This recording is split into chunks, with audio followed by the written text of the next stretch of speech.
kuma lama irraa fuudhee qeerroo biraa kuma takka Zambilin billahi qeerroon haga namtichi dhaqee balbala isaa afoo gadi gabbuusu kana bilbila namtichaan qabu. Maaliif itti kennu dinnee mallaqa meeqan fidaa jirta jedhaaniif. Nuti intalatti muudii isin qabattu hoolaa tana hagana keessa ol fageessine itti dhiifne. Gurgurree itti dhiifne bakka jasbaa kana darbine itti dhiifne.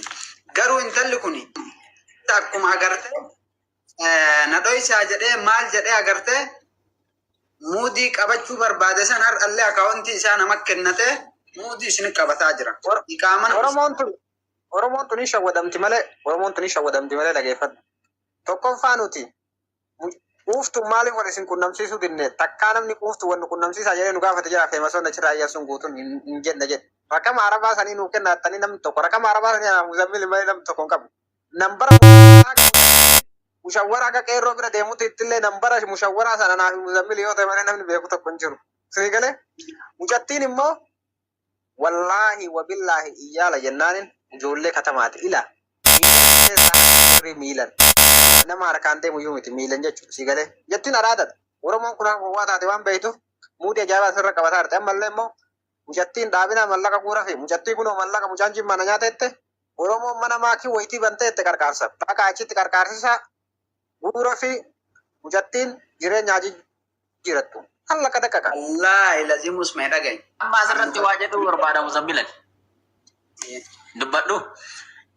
Ani ummatuma kana waa jechuu barbaada beektaa ummatuma sii galee osoo waa hin hubatin akkanuma nama jala deemee nama arrabsu kana jechuudha. Amma yeroo baay'ee shamarrantu nama arrabsa sii galee mi. Miciyyoon tokkoffaa wanni jalqaba iyyuu gad dhufteefu istiraateejii baafattee akkaataa mallaqa ittiin hattu qopheeffattee dhufte jechuudha. Ammallee wanni micaa jimmaa jaalallee isaa ka durii kana qopheessitee fiddee akkaawwantii itti kennitee fi mallaqa dabalataa barbaadde miciyyoon. Akkuma usmeen jedhe mana madaamii sanii deemtee dalaguu hin barbaaddu. Maaliif uummata miskiina jala deemee akkana ba'u yoo waa'ee quuftuudhaan uummata kana beektaa eegee isaaniitu hoosisa. Dhaga isiima. Obboleessoo kanarratti afaan Oromoo adii walitti haasofina. Wallaahi rabbi bishaan kana summiinatti haa godhu. Micattiin Oromoo jala manuma madaamii dalaguun barbaaduu naan jette. Sanboota qeerrolleen na jala haa dalagattuu naan jedhe. Amma qeerroo fi isiin walitti naqattee uummata quba hudduu kaayaa jirti. Ayyoo barbaaddan agartanii hudduu harree keessallee galfadhaan an galchu. Garuu an akka Muzammilitti akka jeneraal Usmeetti wallaahi warabbal kaaba intala hoolaa isin hoolaa godhee akkanatti yeroo hundaa ufafoo isin oofu kana wallaahi sa'aatii kanaan birrii isiitiin bitadhe rabbii lamanteen akka kadhe birrii isii gurgureen bitadhe. Dhaga isitti wallaahi ayyaana tare kana qarshii takka hin baafne wallaahi birrii isiitiin afarsaa mara dalaga irraa fidee obaasaa ture. Garuu dhageeffata waa takka sandai jala amma waa takka isin himna Oromoo ila isin gowwaan ta'ina maqaa namaa yoodhaan waan akkatti boottuuf hin beeku Oromoo tana. Rakkoon Oromoo tuni qabdu miidiyaa kanarraa tokkoffaa amma maakinuu rakkoo qabdi. Mucattii maakiin faa wanni itti fayyadamanii mucattiin vaaraala qabdi waan ta'eef Oromoo isin jala fiidanii siistama ajaa'ibaa kanaan isinatu deemaa jiran. Hin gowwoomina yeroo baay'ee ijoolleen mana madaamii ta'ettan. Mucattiin tun intala shamaraati mana madaamii deemtee dalaguu dandeetti. Humna ennoo olii qabdi. Jaartiin isii olii dalagaa arteemi. Garuu isin mucattiin birriin gaafa mana maakititti guurame suni qarshii 500 ol. Dhageeffadhu. 500 ol. Maatiin afaan isiitiin gabbaatee maal jette? Birrii 200 ho'i qofa guurame akkaawuntii irratti. Birriin 200 ho'i sun akkaawuntii isii bar sirreessuu fi hin danda'a. 200 ho'i sun qaama sirreessuu fi wanni isiin geemii taphattee mallaqa guuraniifi jedhan. Maa sirreessuu fi dhabanayyee. Iqaamaa qaatu mucattiin waraqaa qabdi. Iqaamaa nagaa qabdi. Sirreeffattee ni jirti. Amma ammoo kan isiin barbaaddu. Birrii suuqa uffataa ittiin bantee birrii suuqa kosmootiksii moo maal jedha warri Dubaay keessatti waa gurgursan. Birrii san barbaaddi malee birrii biraan barbaaddu. San walitti qabaa fi Oromoon hundi keessanuu ijoollee mana madaamii miskiinnan kenna. Guuraa isin mallaqa walitti. Yaa. Mallaqa guuraa. Bar waan hin ta'in hin qabdu bar. Mucattiin tuni amma yoo takka takka laalle miidhama nu caalaa isi qabaa bar. Yaa. Amma laali nuti amma fakkeenyaaf achi keessaa qarshii ka arganne aga 5,000 wayi 6,000 yoo jedhame hin danda'amu. Akira gurgurree wajji 6,000 arganne. Humni takka kuma takkittiidha mushawarri sirraa kafalame. Qarshii 70 qarshiin isiin achi wanno irraa baatanii aga wanno dhayite dhageeffadhaasanii amma icciitii guutuu yoo himne jenne amma fakkeenyaaf 5,000 kaawwala jenne san 5,000 awwala jenne san meeqa qarshii 70 mucattiin kaachii baate naga maal natti himtu biishadha. Baate nun salphisin. Taa'ee nun salphisin gabroo haadha katuu dhiisi sun. Aboo icciitii eega himtan hundaa himaa gahayi. Wallahi waan dhugaa jiru waan dhugaa jiru. Deema abbaa Oromoon akka lamtumaa waan jiruun himna dhageeffadhu. Mucattiin qarshii 70 achii baafne san boodallee mucattiin erga achii baata jettallee Oromoo bira geessine mucattii. Ijoollee Oromoo bira buufne araba wayii biran turre haga gaafa guyyaa achi turtuu san Oromoo bira turte. Geemii akkaawuntii mucaa saniitiin teettee isin laalaa turte mucaa wal hammatteetiin laayibii waa takka wanni bade takka hin jiru. Sangoota wallahi balkaaba wallahi billahi. Koi Muzammil bakka kanatti bakka micaa geessisan sana waan biraa hoon gurgurre achitti. Warraan sharafni. San ka jaraatu nun beenu san hin beenu. San hin beenu. Isiima. Wallahi lazim gizee nama 40 30 isin laaltan san quuftun salamaa akaawuntii mucaatiin isin laalaa bishaan kana. Waa'ee saniitiif. Waa'ee saniitiif. Hin beenu. Wal garatti nu nafan jennee hin dhufne nuti. Waa takkaayyuu garatti nu nafanii jennee hin dhufne. Wal salatu wal saluu baatanii ka jaraan hungal jire ka wal saluu jala. Angaruu wanni na aarsee jedhe Muzammil maa inni beeyta?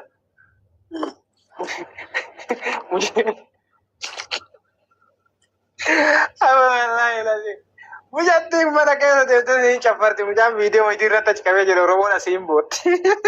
Mucattiin gizee haati faate akkasi boottu san. Wallahi rabbi kakadhe deeskoodhaa turte sirba wanni Afrikaa kana banatte. La ilaha illa. Koi barra micayoon tun jechuun micayoon tan amma jalqaba wallagga jedhanii fidanii misa sooshaal miidiyaa kanarratti. Mucattiin jimmaa boo jimmaa. Jimmoo jala jimmaa. Mucattiin jalqaba. Ijoollee jimmaa yoo taate dhageeffatu namni gargaaruun jiru siistama akkasiitu nan baasan nuyi. Dhagaysiima. Mucattiin jalqaba irratti maarree uffadhu alaabaa uffadhu jettanii ni miti. Mucattiin ija barbaaridha. Amantiin isillee kana gizee jedhu amantiin namaan hangalchu amantiin daaf kabaja qaba. Isin maa inni jettisaa amantiin kiyya. Musliima. Abbaa mucattiin peentedha jetti yeroo beeyta nu biratti akkasitti beeyna nu dura garuu mucattiin dhageeffadhu ijoollee jimmaa akka isiin taate hin beeyna. Isiin garuu ijoollee jimmaa kana waa'ee abiyyi san irratti xiqqoo yeroo tokko viidiyoon vaaraalii ba'ee jennaan abiyyiin wanna itti mara irratti sirbiti waan ta'eef ijoolleen arrabsanii jennaan hin jijjiiratte malee isiin warra jimmaati dhalattuu jimmaati. Faamilii isii ka isiin akkasitti abbaallee hin qabu abballeen an abbaa kiyyaayyuu hin beeku haadhatiyya minaamin barandaa maalin nu guddise minaamin jettu sunniin hundi soba wallaahi lazim abbaan isillee lubbuun jiredha. Nagaya qaba.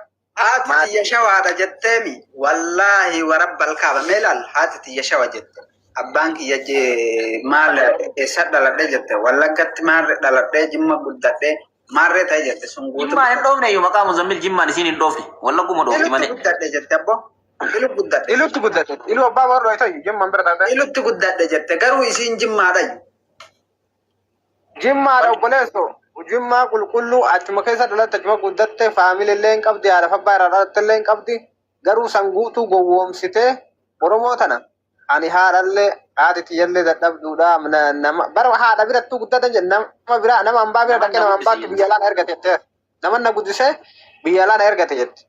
Mucattiin nama har'aa miti bara miidiyaa kanarra akka dhufee fi ammallee immoo nama biyya biraatu ture mucattiin kuweetiin turte bar duran ijoolleen Oromoo nama waan wareen gaddoonni dhufseeti. Akka waan nama biyya Arabaa dhuftee haasofti gaafuma sana akka waan nama biyya Arabaa dhuftee haasofti intaloon. Ammallee gaafa talabaa baafnu san intalli talabaan turre barrama jirti. Talabaa takkaan baane ilaal dhugaa walitti haasa'uu yoo barbaadan. Badhema dalagatti badhema sanii agartee akka nama talabaa jiruu fakkeessitee talabaana baasaa jettee badhemaa fuune. Wallaahi lazim. Komentiin keessan arrabni keessan jawaariin waan goone. Dhaggeeffadhaan qeeqomsi keessan jawaariin waan goone barumsa irraa godhan itti haasuu noo Ganama subii hawwiin akkuma carraa rafaan jiraan akaastee jechuudha. Jarri kun nama akka ilmoo jiraatti na laalanii akka yaanii akka waan ofii dhalchaniitti na laalanii jechuudha. Akka ilmoo jiraatti na laalanudha. Rafaan jiraan akaastee jechuudha. Yaanii gasteerallee galtu kaatee maa raftetti nan kahu akkaantii keessa namni jiraan jedhan. Achuma ilaalimee naan jedhan ishedheetan jala galee acha taa'ee ilaala. Yeroon ilaalee dhu viidiyoo waraabee kahee qulfiirra jira viidiyoon. Ani dhengadee waan tapha walitti qabataan jira. Achi siqee sii baafne naan jedhanii turanii Dooktora Siliinfaan jechuudha ishedhee man dhiisu. Inni keessa gadi galu exchange godhamee jira akkuma jiru. Riisitiin atti erga baante karaa WhatsApp-tti. Kana inni baafadhe keessaa baafadhee raayyuu naan jedhe. Maaliif waan hin beekne yaani daa'ima hanga kanaa miti bara. Riisitii maalii jedhee ati eenyudha itti dawwale deebisee na buloo jechuudha. Lakkoofsa dhuma 36 jechuudha. Lakkoofsa Itoophiyaa dhuma 36. Lakkoofsa nama maaltu sirratti na himsiisa. Na buloo dhiisee 500 keessaa baafadhe shinaan jedhe. Sobee isaatu nama natti ergaara jechuudha. Ambar waa quban qabu. Akka nama natti ergaarus akka maal taarus quban qabu. Mucaa kana hoote ammoo silkii tiitoo koo duraati irratti wal beekna malee kana miti. Waan sinii galuu qabu. Namni ergi iddoo namaa gahee barbaadee nama miidhuudhaan nama barbaadu hin ta'u. Namni ergi guddachuudha kahee nama barbaadee naa sinii galee. Tiitoo duraarratti kan nuyi wal beeknu. Garuu gastii namaarra sin dhaqu argitanii gastii maakiirraan dhaqa. Kan inni dhaqu jechuutti na argitu. Yeroo achi dhaqu immoo sa'aatii qabaadee dubbachuun dhaquun muyitiin irratti qabu jechuudha. Nan hubattan muyitiin irratti qabdu. Waan isinii galuu qabu tokkoffaa irratti sababa kan kun nama akka ilma isaatti ilaalee rabbii jechaan nyaachisee nama baasullee arrabsuun qabdan tokkodha. Mucaa kana immoo yoo ta'e akka inni keessa gale akka inni maal ta'e kottaa na gaafadhaa keessa yoo fetan na gaafadhaa isiniif hin deebisa. Itti aansuma maallaqa kan hin dhabe anaa kan arrabsamu anaa dhiisa maallaqa kan dhabeera dhiisa bakka. Anarraa illee gadi bu'aatii dhiisa maallaqa kan kollee dhabeera kalas akkaantii kommoo deeffadhee jira. Utuu akkaantiin kasaa ta'e ofiisaatiin haa banne dhugu. Namni kisseen jedhu namni maallaqa kana baafate immoo iluu gaafadhaa iluun argeera jechuudha. Mucaan oomaanii jira jettanii oomaaniidha iddoon baafame sunis. Namni exchange godhe oomaaniidha jechuudha. Isatu baafata. Maallaqa 1,400 1,500 isa ta'u jechuudha. Garuu namni natti dawwale 1,500 naan jedhe jechuudha. Maaliif ani gaafsan waan ajandaa kana inni ofiin argineef ammallee sidaan irraa baasa galee isaa ajandaan harkan jiru inni madawwale lakkoofsi kun eenyu dheetiin kaase lakkoofsa Itoophiyaati. Wanti an kaaseef immoo haati koo kunfaan lakkoofsa ijoolleetti nattee naa dawwalti sinii galee achumaan hin kaase sinii galee kaaseetan iyyuu eenyu atiin jedhanii ana jedhe akkaantiin keessir kan jiru ana kan fuudhee naan jedhe sagalee isaa immoo sagalee kee ruumti isin jettanu kana miti maannin jedhanii viidiyoo waraabame kee jala gadhifame akkaantiin kun kan malee akkaantii kan kee nama iimeelii kee beekutu natti himee jira yoo tollu baaftee bakka wajjin hin beekamtee argan yoo tollu baaste siif hin deebisa akkaantii kee naan jedhe anu nan deeffadha akkaantii dhiisin jedheen koo ta'uu nan beeka deeffachuu nan beeka waan ta'eef deeffadheen jira. Ni galee kun iyyuu gootummaa deeffadheen jira fudhatamte taniin tuna yattuu deeffadheen jira. Sini galee rakkoon tokko yoo hin jiru. Akkaantii baga deeffadhe maallaqa immoo baga keessaa baafattan baga isin exchange gootanis. Garuu ani waan mucichi naan jedhamu gastii maakirratti dubbadheere sobduu wayii isinitti fakkaata. Namichi 500 baafadhe naan jedhe. Riisitiin natti erge riisitii kan duraanii wayii riisitii sagalma maal natti erge. Riisitii sana yeroo isa warachuudha yeroo na deebi'u gastii irratti hin jiru. Yaani ani sammuun iyyuu na dalagaa hin jiru waan ta'eef inni iyyuu na bulookeera jechuudha. Lakkoofsa isaa immoo qeeroon illee mana hin jiru ittiin kenna inni ilaala sibira singa'ama sabarishi. Waan goyoon hin qabdu. Akkaantii yoo ta'e immoo eegee akkaantiin keessan ta'e deeffadhaaree ala kan isirtanii akkamittiin deeffadheen ala mana mallaa fi biraan jira akkamittiin deeffadhaa tuukoo ta'uu dhiise tuwaan harka kootiin hin banatiin akkamittiin deeffadha. Maa sobdisiin duuba. Isaayyuu immoo hundi keessan iyyuu jechuudha. Kaleessa iddoo rakkina yeroo hin jiru namni biyya kootiin dheena waan hin jiru rakkattuu hin qabnu nuyi rakkattuu hin qabnu ta'anii nagataa turtan. Hadha garuu bakka namaa yeroo hin gahu isiin keenya jettan hundi keessan gabbaatanii akka namaatti ilaalamee jennaan jechuudha. Saniif iyyuu kalas ofirraa dhiisa utuu kan koo ta'uu dhiise utuu gurbichi naabanii utuu waan ana ajandaadhaati akkamittiin deeffadharee. Namoota lubbuu keessa yeroo ajandaan barbaadu bar maallaqa baafame immoo iluun argee jira kunu akka namni na jalaa exchange godhe argee jira inni iyyuu profaayilii kaatee gastii banatee jira sinni galee gaafaddaan iyyuu dhaqaati. Ani waan itti Dooktora Siliimaa irraa barumsa iyyuu nan baradha akkuma keessan na gorsitan naaf jiraadha ishii sin lamman wallaahi laazim itti aansuun immoo namaan bira jiru kana hawwiidha qeerroo irraa kaasatti kabajaanii akka barbaadan bakka barbaadan dhaabbatan waa'ee ajandaa miti isaan lafarratti hojii isaanii hojjetatu malee waa'ee ajandaa dhimma tiitok irraan qaban. Adda barbaadatti waan ta'e sababa kun arrabsinaani kalas rabbi acha mana jaraana kaawwatan malee waa ajandaa irraa quban qaban isaan. Adda barbaadatti waan ta'e arrabsin oo barbaadde ani sephee ta'e mana kee dhufu malee ana waa mina arrabsi. Mana maatiin natti dawallaan inni iyyuu yeroo ajaa siin tuneettu akka malee mana namaa irra deemee udduu keessan si wajjin irraa isaan oollaan wallaahi laazim akka watti ragaadhaati ta'a. Maatiin mogotiin haadha hawwiidhaan maatii akka haadha kootiitti ilaali qeerroodhaa fi asili immoo jechuudha wallaahi laazim akka abbaa kootiitti ilaali isaaniin qabaadheef nu amma as ga'ee jira oromoo wajjin kalas dhumateera shi oma tokkollee noona arrabsite yoo maal nu barbaade ajandaa nutti fiduu fi mucattiin ajandaa feeti warri jettan immoo tasgabbaa ragaa jedhaa nama hubadhaa namni nyaatan dhuga miira qaba.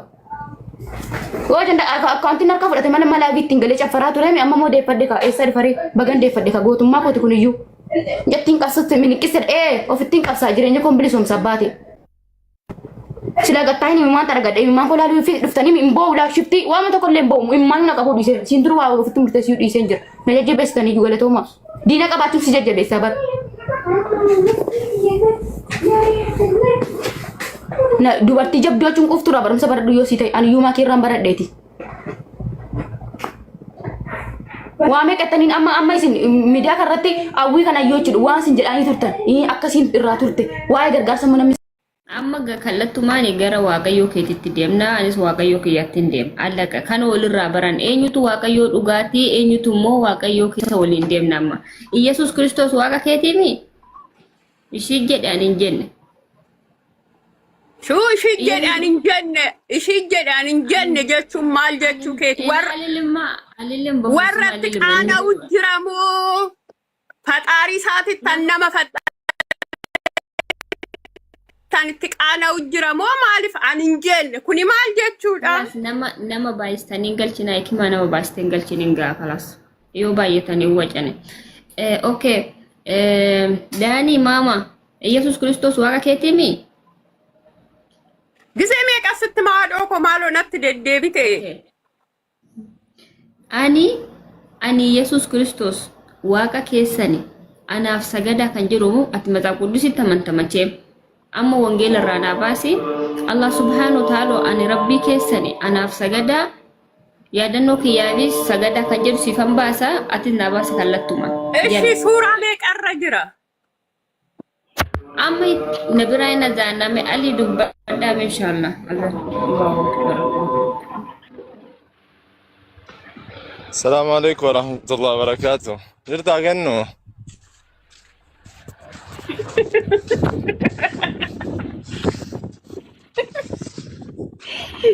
ديناين. كنا نوجد أبدا سمونا كنا مالو برباد فوقبوليس تكو.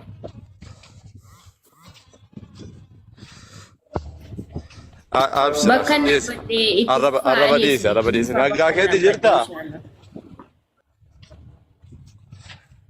طالع إيش. ما نو كان ما وان جت